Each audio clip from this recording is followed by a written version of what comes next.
Bonjour à tous. Alors, je voulais aujourd'hui vous faire un partage sur des lectures que j'ai étudiées depuis un petit moment.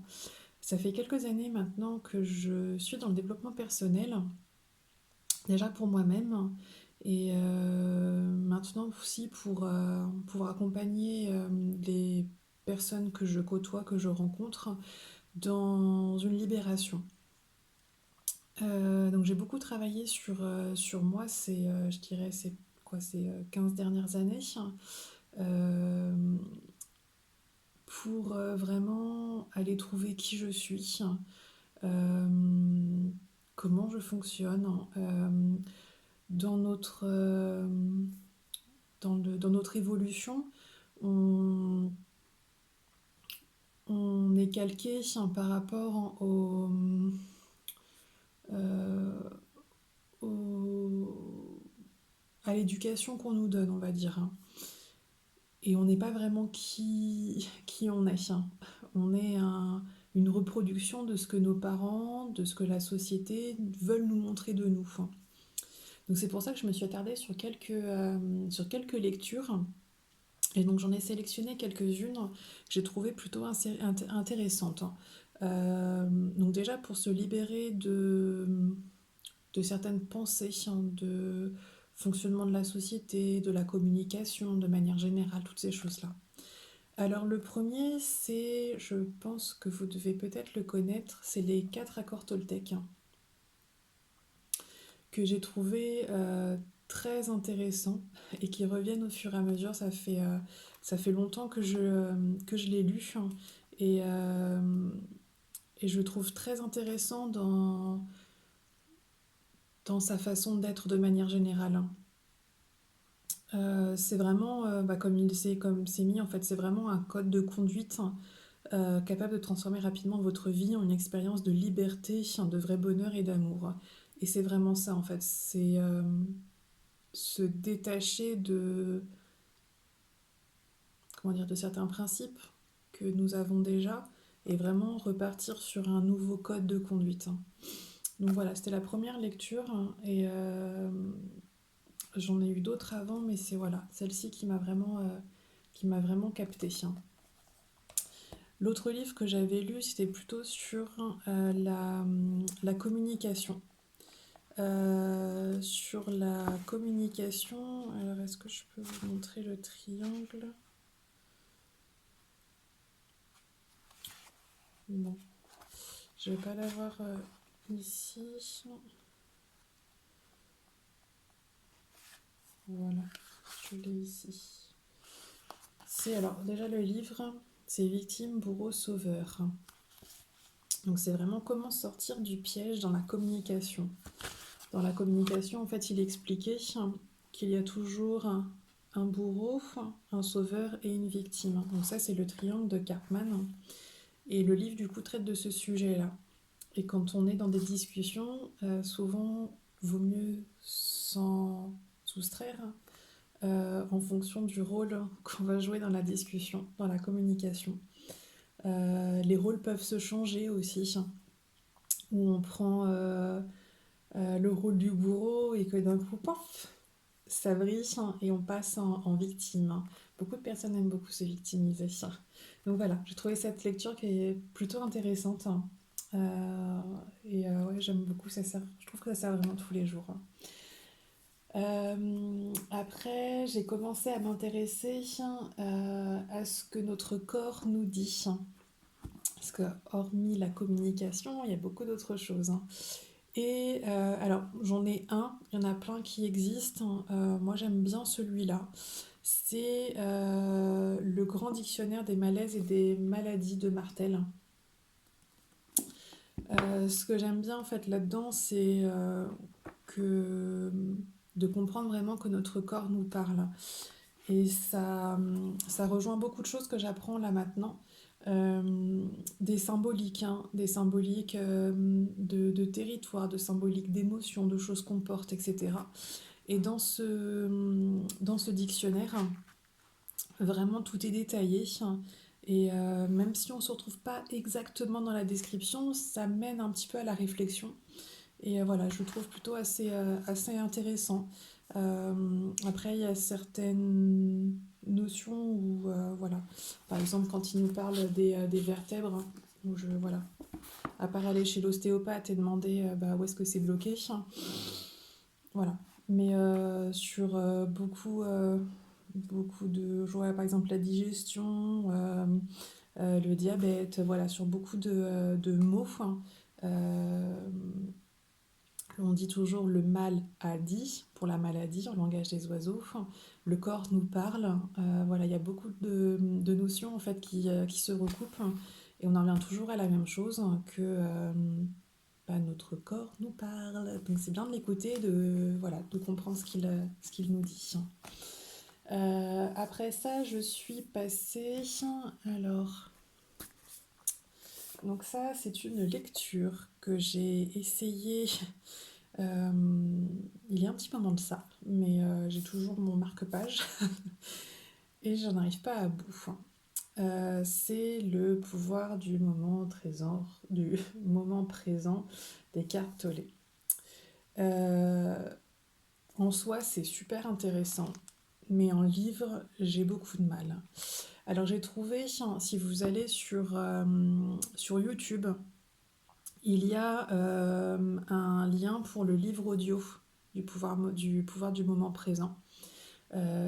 Et alors il dure assez longtemps, mais je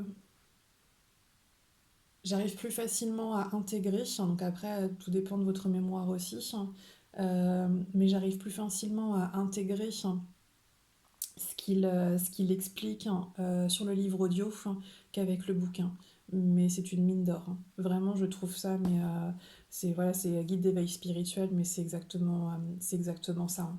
C'est voilà, c'est vraiment un livre que je conseille vraiment. Donc soit en livre, enfin en livre papier ou en livre audio. Voilà, ça j'aime beaucoup. À quoi je suis passée après? Après, je suis passée un peu sur de l'énergétique.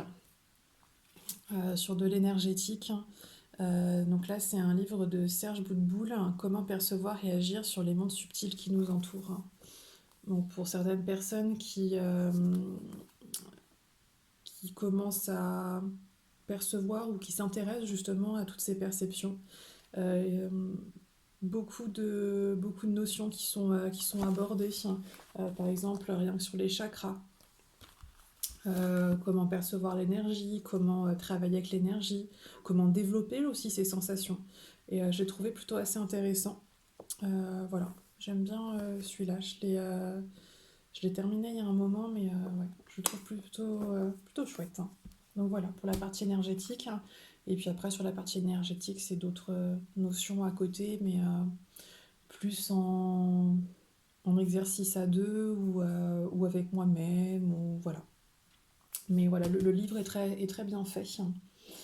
Euh, et du coup, pour partir de l'énergétique et partir sur un autre sujet, sur les rêves.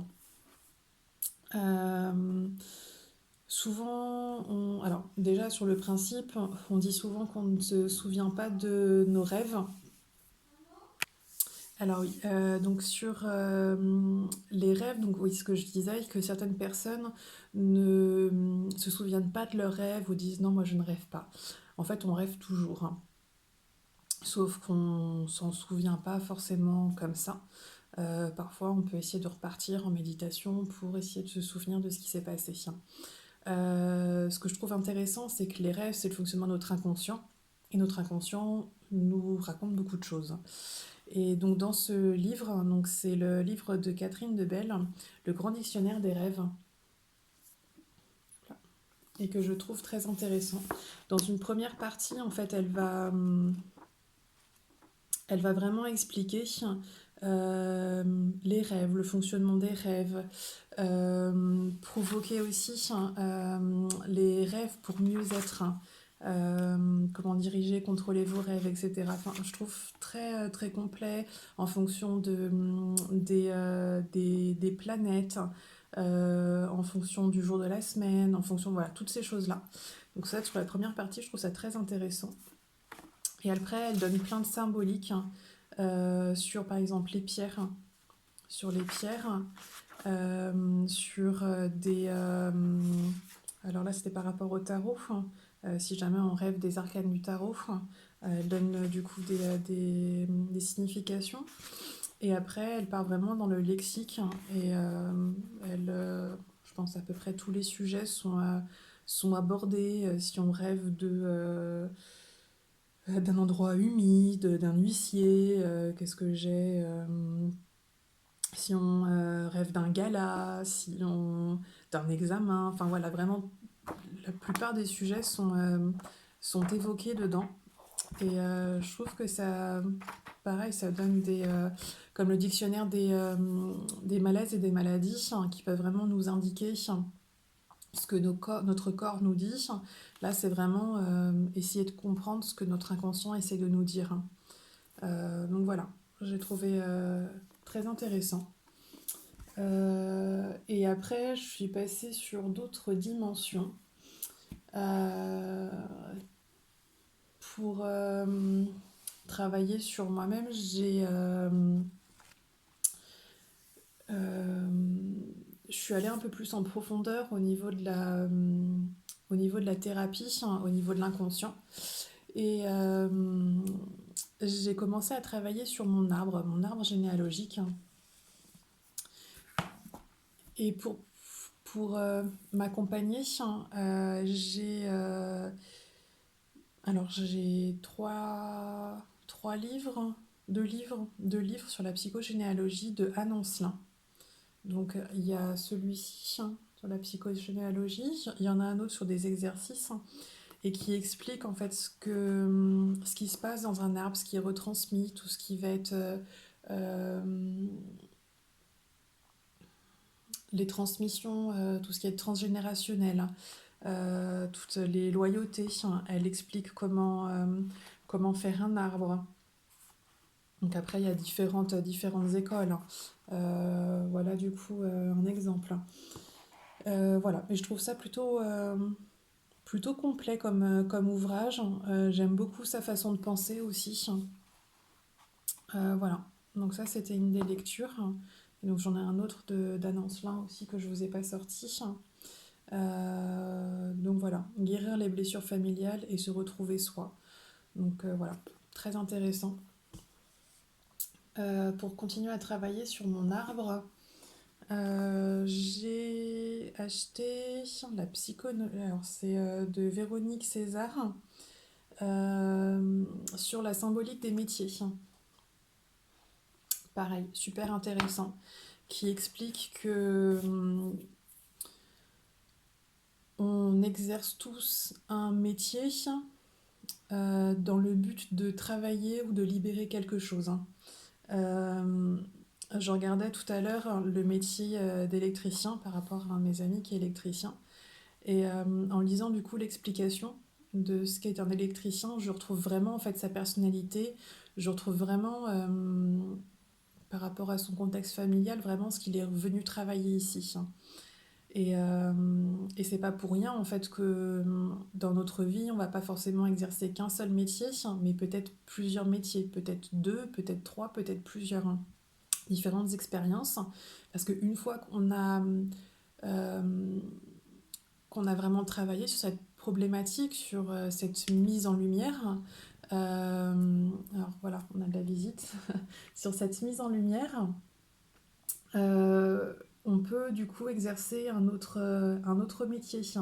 Comme moi, viens par là, toi. Comme moi, avant d'être là où je suis, j'exerçais d'autres métiers. Et aujourd'hui, la lumière a été faite sur ce que je venais de travailler, donc je suis partie à autre chose. Donc voilà, du coup, Véronique aborde aussi pas mal de thématiques. Elle explique aussi, du coup, pendant tout le début du livre, elle explique le pourquoi, en fait, ce que je vous ai expliqué, mais voilà, en plus poussé, en plus travaillé.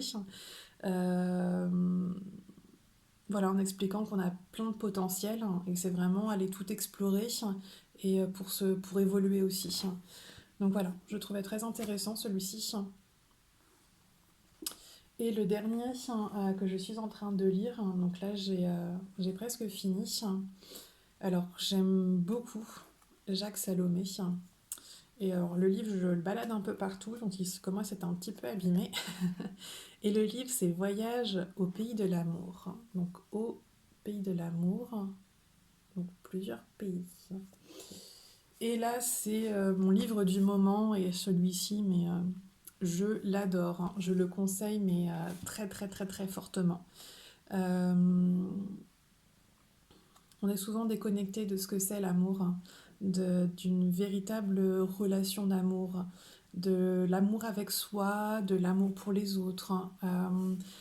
Jacques Salomé va vraiment expliquer les différents types d'amour, hein, où on pense vraiment être en amour et en fait non, pas du tout. Enfin, c'est de la dépendance affective, c'est toutes nos blessures qui se rejouent. Quand on peut entendre dans notre entourage des personnes qui disent que si ils ou elles n'ont pas, hop là, si ils ou elles n'ont pas des messages de leur partenaire au moins 10 fois par jour, c'est que ce n'est pas de l'amour, c'est que la personne ne l'aime pas. Faut tout le temps penser à l'être aimé tout au long de la journée, mais en fait non, c'est de la dépendance affective ça en fait, hein. Et ce n'est pas de l'amour, hein.